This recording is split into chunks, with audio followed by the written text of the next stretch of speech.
ઉત્તર પ્રદેશના અયોધ્યામાં કડકડતી ઠંડી અને ગાઢ ધુમ્મસ વચ્ચે રામલલાનું મંદિર જાણે સાવ ઢંકાઈ ગયું હોય તેવા દ્રશ્યો જોવા મળ્યા. છતાં કાતિલ ઠંડી વચ્ચે પણ રામ મંદિરના દર્શન માટે ઉમટેલી ભીડનો ઉત્સાહ અકબંધ છે. નવું વર્ષ નજીક આવતા જ મંદિર પરિસરમાં પહેલાની જેમ જ ભીડ વધી રહી છે.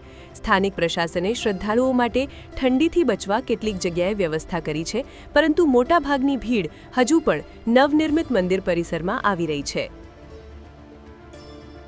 એટલા સુંદર છે કે આમ એક્સપિરિયન્સ બહુ જ સારો રહ્યો.